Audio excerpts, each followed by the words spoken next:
Salut, c'est Akanos, on se retrouve pour une nouvelle vidéo de la JCE TV. Aujourd'hui on se consacrera au format recherche ésotérique pour l'étude d'un investigateur et de cartes associées. Et celui d'aujourd'hui ce sera Patrice Hathaway, la violoniste. Donc c'est l'investigateur survivant qui provient du cycle des Dévoreurs de rêves, qui est donc interprète maudit. Au niveau des stats, on est sur du 4 en volonté, 2 en connaissance, 2 en combat et 2 en agilité. Donc on aura des stats en dessous de la normale.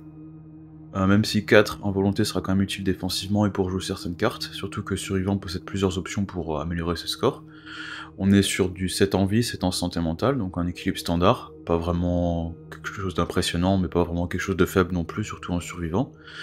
Et le gros intérêt de la capacité de Patrice, donc ce sera le fait que, déjà, sa taille de main est réduite de 3, mais lors de la phase d'entretien, au lieu de piocher une carte, vous défaussez toutes les cartes non faiblesse de votre main et vous piochez jusqu'à avoir 5 cartes en main. Donc ça va vraiment faire ce qui va faire le sel de Patrice, donc chaque round, en gros, va vous donner une nouvelle main à jouer. Donc ça donne un style de jeu vraiment unique. Ça justifie aussi les stats en dessous de la moyenne, étant donné que vous allez devoir utiliser le fait que vous ayez plus de cartes à bon escient pour compenser ça. Et bien sûr aussi de faire attention à jouer autant de cartes que possible, parce que tout ce qui ne sera pas joué sera systématiquement défaussé. Donc on pourra également tirer parti des cartes qui vont jouer sur la défausse, donc qui devront être dans la pile de défausse, ou qui déclencheront des effets lorsqu'ils seront défaussés, ce qui rentre très bien dans les archétypes de survivants qui existent.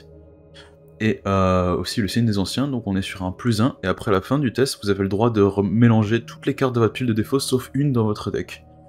Donc c'est un effet très particulier, mais qui est quand même plutôt utile. On pourra, s'il y a des cartes qu'on voudra récupérer qui ont été défaussées parce qu'on n'a pas pu les jouer auparavant, bah ça donnera une option pour le faire. Et aussi, on peut laisser une faiblesse dans la défausse, ce qui est toujours intéressant aussi. Attention, si on a plus qu'une faiblesse, on sera obligé d'en remélanger au moins une si vous en avez au moins deux dans la défausse. Donc. Pour son deck building, on est sur une taille un peu atypique, donc on est sur du 42 cartes au lieu de 30. Donc c'est pour compenser la fréquence de la pioche, donc avec la signature et la faiblesse de base, bah, on sera à 45 cartes au total. Et donc le deck building sera constitué de cartes survivantes de niveau 0 à 5, de cartes mystiques de 0 à 2 et cartes neutres 0 à 5. Donc on est sur du biclassé standard avec mystique, ce qui est plutôt utile étant donné la statistique volonté de Patrice. Et pour le reste, ben, le pool survivant est vraiment un fit naturel comme on a dit avec le fait que Patrice va défausser et piocher beaucoup. Pour la carte signature, donc, c'est le violon de Patrice, donc, qui est un objet instrument qui prend une main qui coûte 2 ressources, icône de volonté, une icône d'agilité, une icône libre, et donc il permet de défausser une carte de sa main et incliner le violon pour choisir un investigateur dans votre lieu pour piocher une carte ou gagner une ressource. Donc ça peut être vous-même également. Donc ça peut paraître un petit peu léger, surtout pour un emplacement de main contre une carte, en défaussant une carte, mais étant donné que Patrice aura 5 cartes en main au début de chaque round, ça donnera une utilité à des cartes qu'on ne pourra pas forcément jouer pendant le round actuel. Donc une ressource supplémentaire c'est pas inintéressant. Si par exemple vous jouez sur un archétype cacher son jeu, ou alors si vous voulez juste donner des cartes ou des ressources aux autres investigateurs, vous avez aussi cette option. Donc surtout pour des autres investigateurs qui pourront pas piocher aussi facilement que vous, même si ça reste dispensable, surtout pour prendre un emplacement de main, mais l'économie est quand même bienvenue malgré tout. Et donc la faiblesse, c'est un ennemi, donc c'est le guetteur d'une autre dimension, qui est un monstre extradimensionnel, qui a 5 en combat, 5 en agilité, 2 points de vie, et qui attaque pour 3 points de vie, mais encore une fois, il est très particulier parce que il est péril caché chasseur, et donc dès que vous piochez cette carte, l'ennemi est ajouté secrètement dans votre main, et donc vous avez le droit de combattre l'ennemi ou d'y échapper comme si c'était un ennemi engagé avec vous, dans votre lieu. Et en cas de réussite, vous défaussez la carte, et s'il y a un échec, vous le générez engagé avec vous. Et ça peut paraître quelque chose qui gêne pas, sauf que si votre deck tombe à court de cartes, et que l'ennemi est dans votre main, l'ennemi vous attaque. Donc c'est l'instance où vous allez vous prendre 3 points de dégâts, c'est si vous tombez à court de cartes dans votre deck. Donc ça fait quand même bien mal. Bon, on a quand même 7 points de vie, mais il faudra quand même pas du tout négliger ça. Donc, bien évidemment, on notera que les statistiques de combat et d'évasion sont plutôt élevées, donc il va falloir vraiment planifier pour pouvoir faire un test avec une valeur de 5, sachant que vous aurez une valeur de base de 2, donc il va falloir vraiment devoir travailler pour ça, même si ça peut quand même se faire en une action. Donc c'est pas extrêmement bloquant, mais c'est intéressant parce que du fait que ça demande quand même de la réflexion.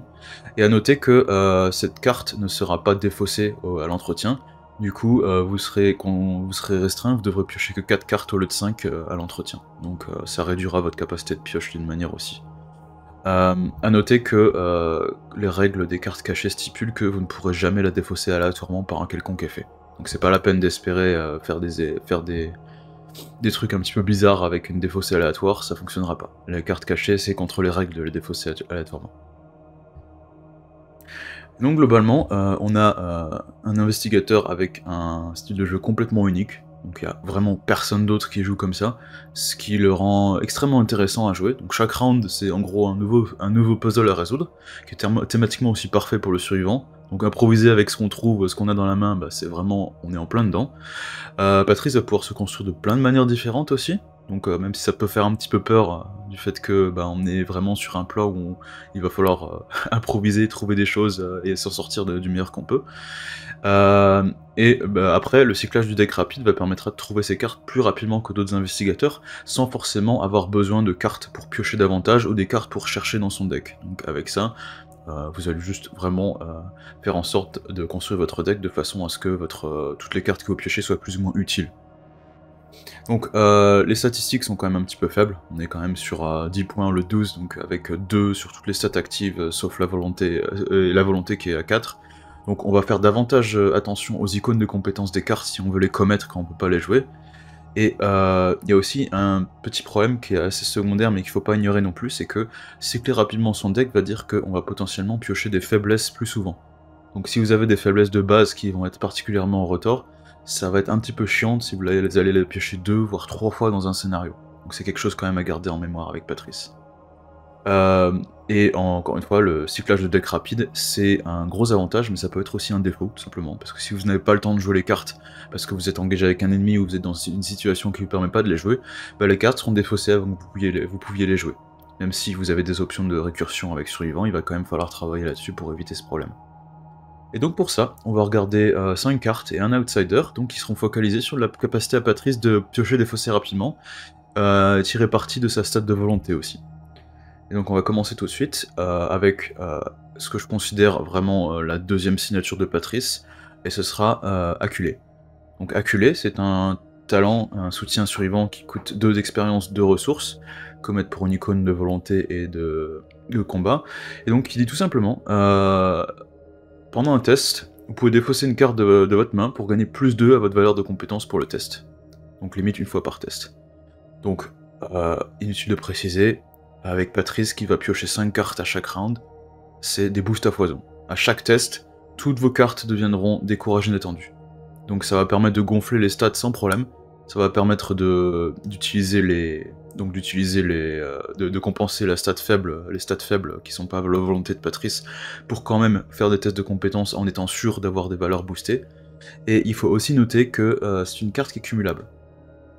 Donc la limite d'une fois par test n'est uniquement effective que pour la carte elle-même, c'est-à-dire que si vous avez 2 copies de Acculé en jeu, vous allez pouvoir faire ça 2 fois par test. Donc vous allez pouvoir gagner un plus 4 en défaussant 2 cartes. Inutile de préciser que c'est énorme. Et donc là, la statline de Patrice, c'est vraiment plus un problème avec ça. Bon, après, il faut quand même garder à l'esprit que c'est une carte qui a 2 points d'XP, et aussi que, avec le fait que Patrice doive tout défausser, il faut s'assurer de ne pas la défausser au moment où on la pioche, parce que bah, sinon vous allez devoir attendre de cycler votre deck ou de la récupérer de la défausse pour pouvoir la jouer. Mais une fois que la carte est en jeu, franchement, la capacité de Patrice va vraiment être mise en valeur. Avoir 5 cartes à défausser comme ça, c'est juste beaucoup de boost, et ça vous permettra à la limite d'utiliser vos cartes uniquement pour ça, tellement c'est efficace. Et donc ensuite, après ça, on va passer sur la classe mystique, avec une deuxième carte donc, qui s'appelle l'œil de l'esprit, qui est une carte qui vient des dévoreurs de rêves, qui coûte 2 points d'expérience et 3 ressources, et qui est myriade. Donc myriade, pour rappel, si vous achetez une copie dans votre deck, vous pouvez prendre 2 copies supplémentaires sans payer d'XP supplémentaire, donc vous aurez 3 copies pour 2 points d'XP. Et donc, c'est une carte qui prend double slot arcane, à l'heure actuelle c'est la seule carte qui fait ça. Et donc elle a un effet, donc elle a 3 secrets. Et alors elle dit que lorsque vous devrez effectuer un test de de connaissances, de combat ou d'agilité, dépensez un secret, faites un test de volonté à la place. Et donc il y a une action rapide qu'on pourra faire qui dira défausser un exemplaire de l'œil d'esprit de votre main pour placer 2 secrets sur 7 exemplaires de l'œil de l'esprit. Donc il y a plusieurs choses à décortiquer. Déjà, ça permettra d'exploiter la volonté, donc qui est la meilleure stat de Patrice. Donc vous allez pouvoir créer un build où vous allez pouvoir monter beaucoup votre volonté, ce qui est pas forcément difficile à faire chez un survivant. Vous avez accès en plus vous avez accès à Mystique, vous avez accès au Tarot, vous avez accès à la Saint-Rosaire, vous avez accès à Peter Sylvestre, à la Grand-Mère Horn, et vous pourrez aussi commettre des cartes de volonté à n'importe quel test, du coup, vu que le test deviendra un test de volonté. Et aussi le fait que la carte soit myriade, fait que cette carte est rechargeable en défaussant d'autres copies que vous trouverez dans votre deck après avoir joué la première. Donc l'intérêt de ça, encore une fois avec Patrice, c'est que Patrice va cycler son deck rapidement. Dès qu'elle aura joué au moins un exemplaire de cette carte, tous les autres exemplaires pourront être défaussés instantanément pour regagner 2 secrets sur la carte. Donc les autres investigateurs n'auront pas possibilité de faire ça aussi efficacement, surtout Mystique qui ne peut pas forcément bien piocher, surtout avec le trait rituel qui est pas forcément facile à chercher. Patrice va juste tomber sur ses cartes et elle va juste les utiliser. Et donc on pourra utiliser la volonté pour autre chose que des sorts, donc ce sera utile dans vraiment toutes les situations. Par contre, bien évidemment, le double arcane fait que vous serez très limité au niveau des autres sorts ou éventuels emplacements d'arcane que vous pourrez utiliser avec elle. Mais il y a quand même des cartes qui permettront d'augmenter donc le nombre d'emplacements d'arcane que vous aurez, principalement mystique. Mais après, vous n'aurez pas forcément besoin de sorts avec cette carte, étant donné que vous pourrez utiliser les soutiens qui sont dans vos mains pour utiliser d'autres stats que la volonté et de les faire passer en stade de volonté, notamment la connaissance avec les réductions de valeur occulte ou avec des armes tout simplement. Et donc les secrets, bien sûr, faudra les gérer judicieusement, parce que c'est facile de faire que des tests de volonté, mais après on tombera rapidement à court de secrets, même si en rationnant correctement, et en prenant quand même des tests de volonté quand il faut, ou juste en ayant des traîtrises par exemple qui ne demandent pas de changer de compétence, vu que ce sera déjà des tests de volonté, il y a facilement moyen de gérer cette carte correctement. On pourra également utiliser Extatique pour placer une charge ou un secret sur un soutien qu'on contrôle si on veut recharger cette carte. Ensuite, on va se consacrer sur un allié, donc qui sera Miss Doyle, qui vient aussi des cycles de dévoreurs de rêves, qui est un allié qui coûte 1 d'XP et 3 ressources, qui est créature contre du rêve également, donc qui est limité à 1 par deck, qui commet pour une icône libre, et donc qui fait que dès que Miss Doyle entre en jeu, on va chercher Espoir, Zèle et Augure parmi les cartes liées. Donc ce sont 3 cartes qu'on va voir juste après, et il y en a une qui entrera en jeu, et les 2 autres seront mélangées dans le deck. Et donc elles sont retirées de la partie si jamais Miss Doyle est défaussée, donc typiquement en étant vaincu ou défaussée. Et donc les 3 cartes auxquelles on aura accès, il y a Espoir, donc qui est un soutien pour une ressource, qui au passage est rapide, intéressant à noter, et donc qui fait que vous pouvez incliner ou défausser Espoir pour échapper à un ennemi. Et si vous inclinez, vous pourrez utiliser une évasion avec une valeur de compétence de base de 5, et si vous avez défaussé, vous réussissez automatiquement à la place. Donc, inutile de préciser, réussite automatique c'est bien. Et après avoir fait la défausse, ou alors même après avoir incliné, vous avez le droit de remélanger Espoir dans le deck pour jouer Zèle ou Augure depuis la pile de défausse. Et donc, Zèle, ce sera la même en combat, donc il va permettre de combattre avec une compétence de base de 5. Il donne pas de dégâts supplémentaires notamment, donc quelque chose quand même à noter, mais sinon c'est les mêmes caractéristiques à part les icônes qui sont légèrement différentes, et dès qu'on l'aura utilisé, on pourra remélanger pour en jouer un autre. Et Augure, c'est encore une fois la même, mais avec une investigation, enfin une enquête avec une compétence de base de 5. Donc, avec ça, l'intérêt principal, ça va être de faire un test avec une valeur de compétence élevée. Donc les 3 compétences utilisées, ce sont les 3 pour lesquelles Patrice est plutôt faible. Donc franchement, c'est assez utile, surtout ce qui concerne échapper à un ennemi quand on est à 2 ou enquêter à une base à 5.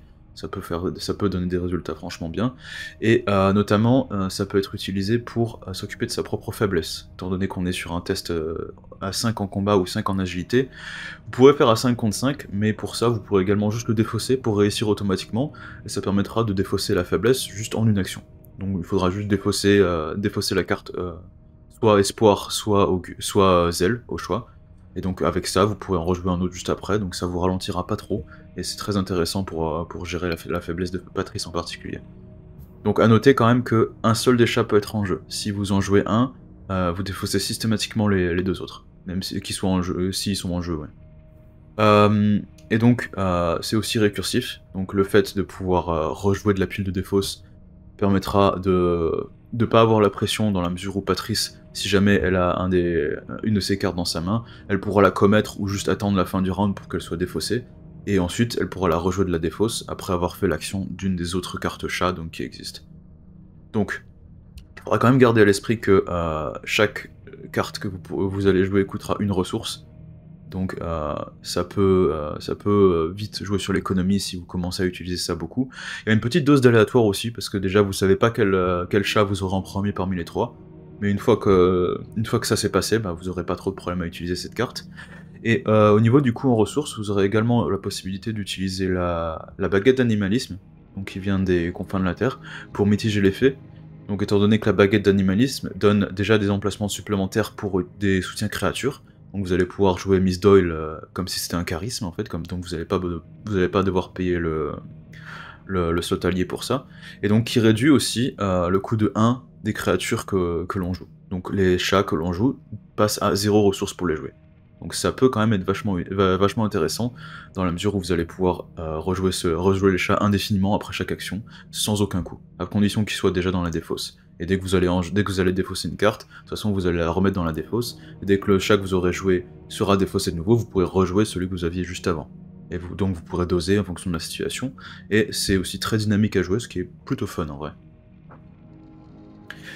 Ensuite, on va se consacrer un petit peu sur les cartes qui vont interagir davantage avec la défausse, avec la carte suivante, donc qui est Faire les moyens du bord, qui est une carte de niveau 0 de la civilisation oubliée, qui coûte une ressource, qui est tactique improvisée, qui ne peut pas être commise, donc qui n'a pas d'icône, mais qui peut être jouée depuis la pile de défausse.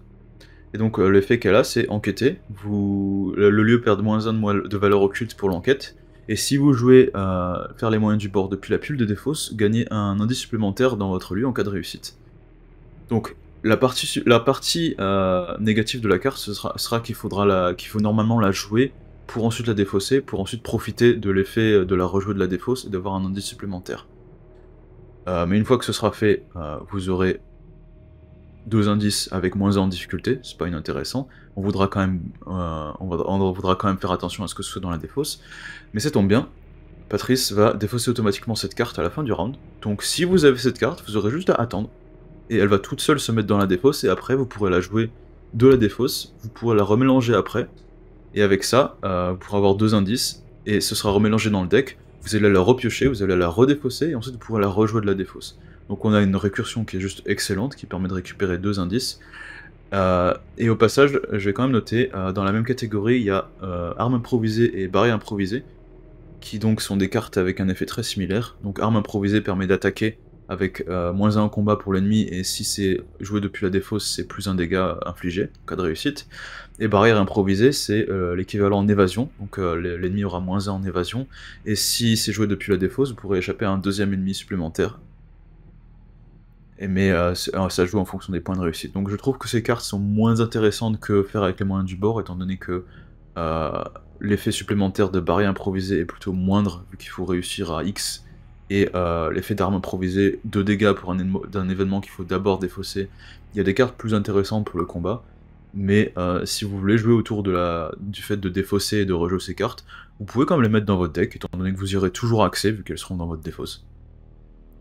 Donc après, le boost qu'on a, c'est uniquement -1 en difficulté, il faudra quand même penser à le booster un petit peu pour que le test fonctionne. Donc après, vous pourrez utiliser les cartes précédemment mentionnées pour booster votre test et réussir sans problème avec l'œil de l'esprit pour jouer à la volonté, ou avec Acculé pour booster votre valeur de compétence, ou simplement en commettant des cartes, ça fonctionne aussi. Et donc toujours avec la défausse, on va voir un soutien qui s'appelle la pierre de lune, donc qui vient aussi des dévoreurs de rêves, qui coûte 3 ressources et qui prend l'emplacement d'accessoires, qui est un objet relique contre du rêve, encore une fois qui ne peut pas être commis, donc qui n'a pas d'icône de compétence, et qui dit vous gagnez +1 en volonté et +1 en agilité. Mais vous ne pouvez pas jouer ou attribuer la pierre de lune depuis votre main. Mais dès que vous avez défaussé la pierre de lune de votre main, vous la jouez, en payant son coût. Donc avec ça, on est sur une carte qui se joue littéralement toute seule, avec Patrice.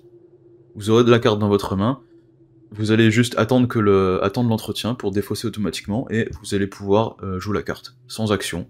Ça se fait tout seul, et vous gagnez donc la volonté et l'agilité. La volonté, ce sera quelque chose d'intéressant avec ce qu'on a vu auparavant.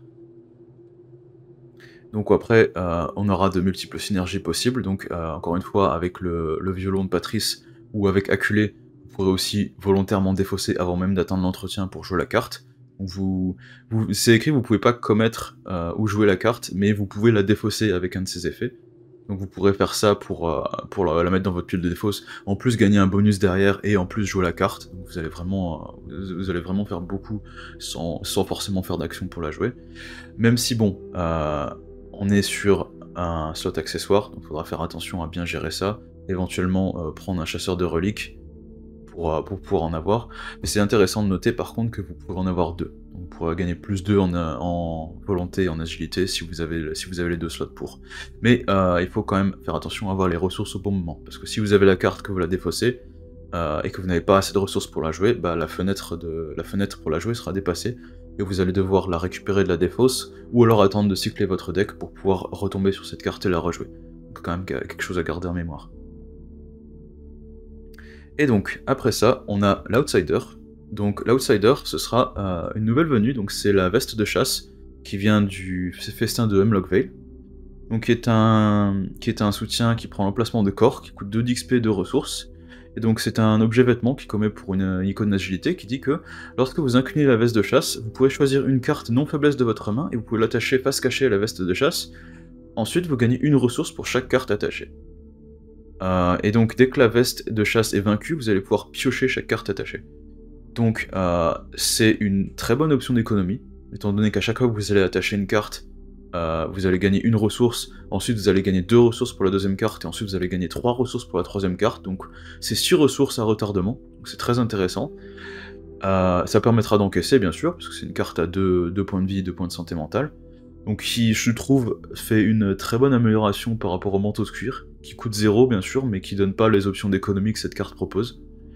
Et surtout, avec Patrice en particulier, ça vous permettra de mettre des cartes de côté. Donc si vous avez des cartes que vous ne pouvez pas jouer, parce que vous n'avez pas le temps ou que vous voulez la garder pour plus tard, vous pourrez simplement la mettre sous la veste de chasse, et donc dès que la veste de chasse sera vaincue, vous allez piocher ces cartes. Donc ça permettra d'éviter de les défausser, et qui va mitiger le problème donc de ne pas pouvoir jouer les cartes quand il faut. Donc attention quand même, la carte doit être vaincue pour pouvoir piocher. Donc c'est-à-dire que si la carte est défaussée par un froid de la crypte, ou par un effet de scénario, ou d'une quelconque manière, ou si vous jouez un autre emplacement de corps, les cartes qui sont en dessous ne seront pas piochées, elles seront juste défaussées aussi. Donc il va falloir avoir un petit peu de réflexion pour bien faire en sorte que la carte soit vaincue. Mais malgré ça, ça reste un pack tout en un pour Patrice, vous aurez l'économie, vous pourrez encaisser, et vous pourrez stocker des cartes de côté. Et surtout, avec Survivant, vous avez quand même accès à des cartes qui vont vous permettre d'infliger volontairement des dégâts à la veste de chasse si vous voulez faire en sorte qu'elle soit vaincue. On pourra citer par exemple le couperet, qui permet de prendre des horreurs pour attaquer. On aura aussi Esprit d'humanité, si on veut jouer avec le béni, qui pourra faire en sorte qu'on subisse un dégât ou une horreur pour ajouter des pions bénis à la réserve du chaos. Ou même le mystérieux corbeau, qui dira défausser le corbeau et subissez une horreur pour découvrir un indice dans votre lieu. Ce qui au passage a une synergie avec la baguette d'animalisme qui aura été mentionnée précédemment, étant donné que c'est une créature, donc l'emplacement d'alliés supplémentaires sera valide pour le corbeau, et surtout le corbeau coûtera 0 au lieu d'une ressource. Donc les effets positifs des cartes mentionnées pourront rapidement se cumuler. Ou alors vous pouvez simplement vous prendre une attaque d'opportunité. Bref, c'était tout pour l'Outsider, et donc on aura vu toutes les cartes présentées de Patrice, et donc j'espère que ça vous donnera des pistes qui permettront d'utiliser son gameplay le plus efficacement que possible. Donc, étant donné la vitesse à laquelle on cycle son deck, encore une fois, il y aura beaucoup de builds possibles. Les cartes que j'ai présentées sont des cartes qui seront universellement efficaces, donc sans aller dans une situation en particulier. Donc après, vous pourrez faire une construction suivant typique avec cacher son jeu, en utilisant la réduction de valeur occulte, en utilisant faire la lumière incidentellement, ou simplement en utilisant des armes qui vont augmenter votre valeur de compétence, ou alors en tirant parti de l'échec. Il y a plein de moyens de jouer, en plus de ces cartes, et en plus du fait que Patrice va beaucoup piocher, sans même parler du côté mystique. Et donc c'est pour toutes ces raisons, je pense que Patrice c'est un investigateur qui est extrêmement fun. Donc c'est imprévisible, mais dans le meilleur sens du terme, parce que ça va être vraiment propice à l'improvisation et à l'expérimentation.